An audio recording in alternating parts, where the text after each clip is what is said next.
Hi, I'm Lela Nargi with Working Mother magazine, and I'm talking today with Holly Robinson Peete, actress extraordinaire and also advocate and mom. And Holly, today I just wanted to sort of talk to you about being a mom to older children. We talk at the magazine a lot to our readers about having younger kids and babies, toddlers, and bringing them up through the school years, but you have 4 children. Can you tell me their names and their ages? I have twins that are 16, Ryan, my daughter, and my son, RJ. I have an almost 12-year-old, he might be 12 any minute now, Robinson, and my youngest guy is Roman, he's 9. So they're getting big. Yes, I don't know how I've gotten them this far, but they've made it all the way to the teen years, which, you know, when they're babies, especially when they're twins, you can't imagine like 2 grown, you know, young adults. But yeah, they grow. They sure do. I'm almost speechless thinking about it. But I'm wondering how you manage to stay connected to your kids as they get bigger. I think when they're toddlers and babies, they're actually physically attached to our bodies a lot of the time. You know, it's a challenge, especially in the age of social media. I mean, I feel like as a mom, at least in my situation, I've got to keep up with them. So I'm very hands-on. I follow all their accounts and all of their things. I wouldn't say I'm a helicopter mom. I don't necessarily cyber stalk them, but what I do is just am constantly aware of their social activity. So that's big, but that's how I communicate with them as well. And so there will be a lot of texting sometimes within the house. And you know what? That sounds a little disconnected, but sometimes that cuts out all of the other noise. Just a quick answer to a quick question, which could have been a, you know, 20 minutes or 30 minutes you can't get back. So I'm right with the whole age of technology, and I try to keep up with them. And so are there things that you do together as mom and kids and mom and dad and kids that you do all together? Yes, I mean, there's so many things. We're a big baseball family, big Little League family, and my husband's the coach, and, you know, so as a family, we're always going to games, and so we do a lot of activities that revolve around sports. And then I've got a daughter who travels a lot, so we're constantly connecting with her on her traveling, and she does a lot of amazing videos and documentation of her travel.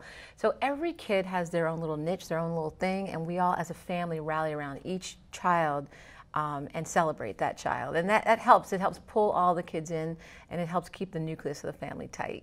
And do you find that they're actually supportive of each other as they get older too? Sometimes they're reluctantly supportive. I mean, I've got teenagers now, so they don't always want to schlep out to the middle of nowhere to a baseball tournament. You know, so you have to pick and choose. You don't want to overdo it, but the big moments are important that everyone get rallied around and get excited.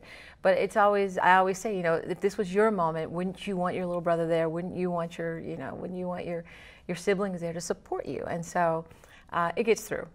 It gets through. I'm interested to know how your husband is as a coach for the kids. Ooh, Coach Dad, boy. He's actually a very good coach. He played football for 16 years professionally, but all his life, really.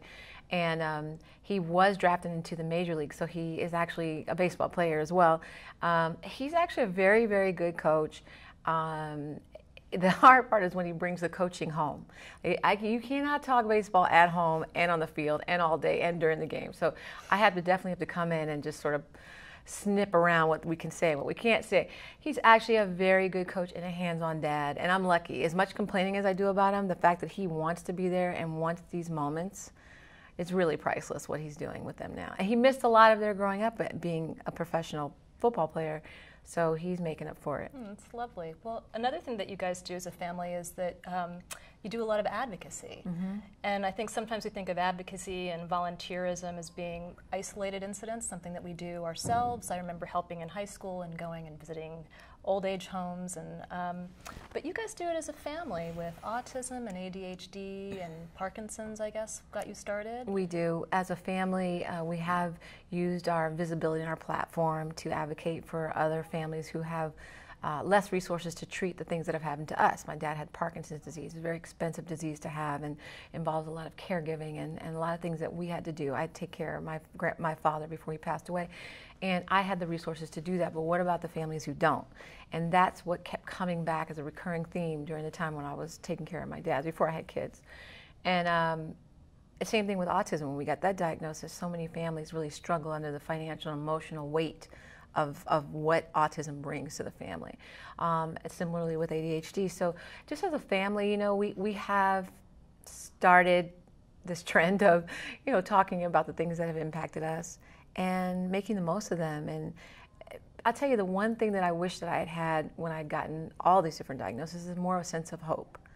Another family coming out, having a conversation about, yeah, I had this happen to me and I got through it. Just those two little things make a big difference when you're learning about a new diagnosis. And I would imagine it would help bring you together as a family as well. Our family advocacy has brought us together in such ways. It's hard to really quantify what it's done for us, but it's sort of our family brand, if you will. Every family has a brand, every person has a brand, and I think ours is really talking about the issues, and it's very cathartic almost to just have a conversation and to see proactively what we're doing tangibly helping other families. It makes us feel better about what we're dealing with and the fact that we can help others. It's powerful, and I think it's a legacy that I love to see my children carry on. That's a lovely sentiment. Well, thank you so much for talking to me today. My pleasure. Thanks for having me. Thanks. Very good. Okay. Could you hold it?